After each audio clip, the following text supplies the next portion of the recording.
Hi, this is Alan Schimmel, DevOps.com at the DevOps Enterprise Summit. And very, very happy to be here with Ron von Kemenade, and I'm going to mispronounce it. I'm going to have you pronounce it, of ING. Ron, welcome. Thanks. Welcome. For our audience, pronounce your name correctly. I've mangled it. I apologize. It's actually Ron van Kemenade. It's a typical Dutch name, and for Anglos, very difficult to pronounce, right? Yes. Anglos as well as the rest of us. Ron, you know what?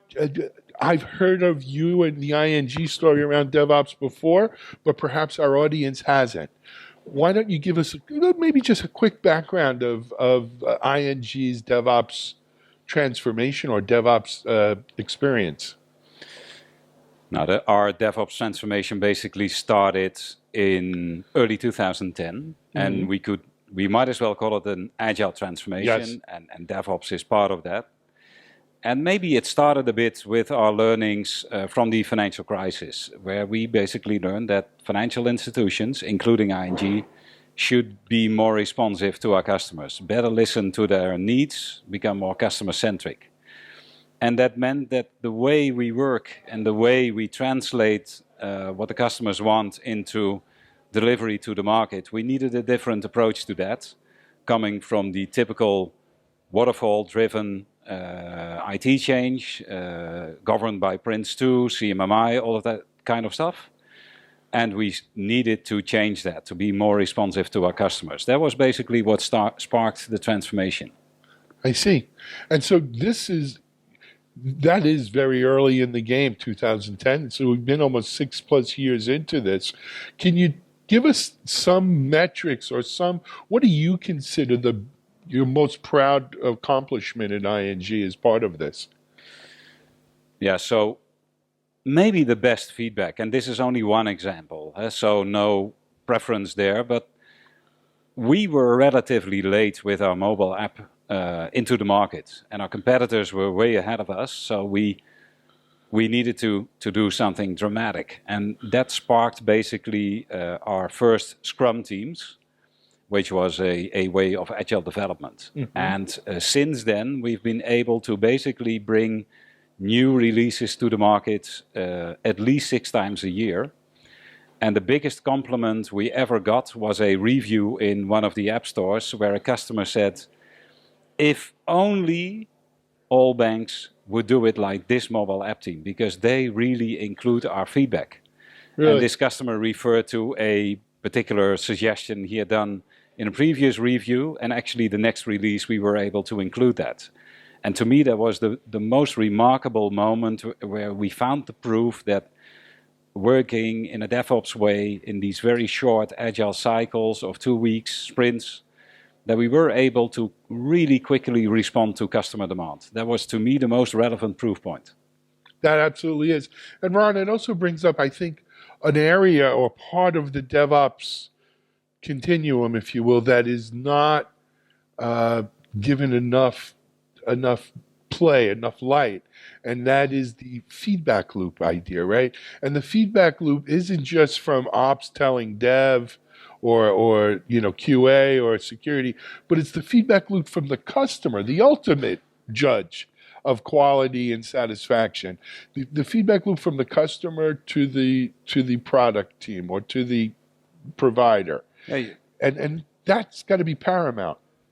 I fully agree. So you should take into account the full cycle from idea to customer and then back to adjusting the idea. And that includes getting your users or customer feedback. It includes your marketing and product management people. It includes your developers. And it includes people who run the technology for your customers. And DevOps is not in particular about just taking away some handovers between Dev and Ops, but it's really about the total feedback cycle and reducing that cycle time from customer feedback to the next version, putting out there into the market or to your internal users. That's what it's all about. I agree 100%. Ron, ING has been at this a little longer. perhaps than some of the other companies we've met with here today. But give our audience an insight, if you can. What's next? What remains to be done? Now, ING is a bank serving 34 million customers. We operate globally in over 40 countries, and you can imagine that we have quite some local IT landscapes dating back to where those banks started up as a separate startup or through an acquisition.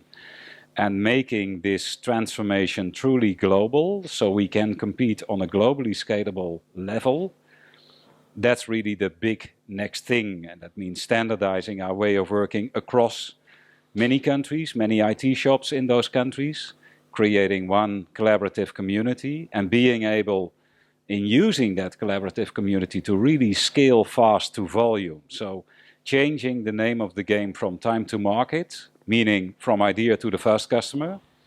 We're changing the rules here, and we say it's not about time to market anymore, it's about time to volume. How fast can we scale up to be able to reach the 500 million potential customers in the markets we operate in? And that's the real big next challenge. And good luck with that. Ron, I want to pivot a little bit to the DevOps Enterprise Summit. You were one of the keynote major presenters at the event here today.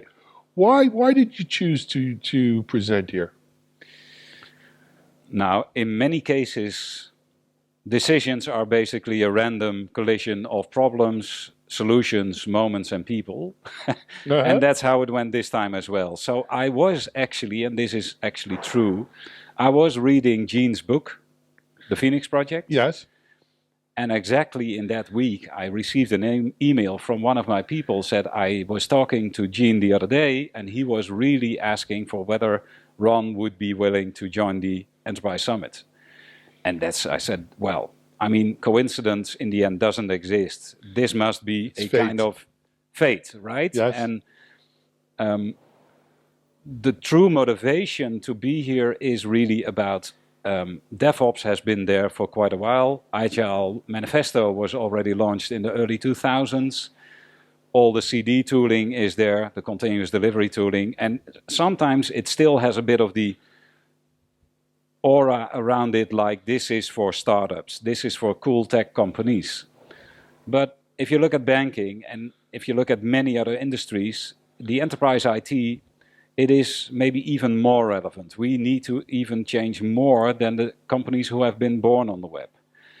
And so far, whether you go to other conferences, whether it's the O'Reilly Velocity or the QCon or whatever, in many conferences, the enterprise IT people are simply a bit left behind. And that's why I like the idea so much of having a DevOps Summit fully geared towards enterprise IT people, people who need to change even more than the cool techies out there.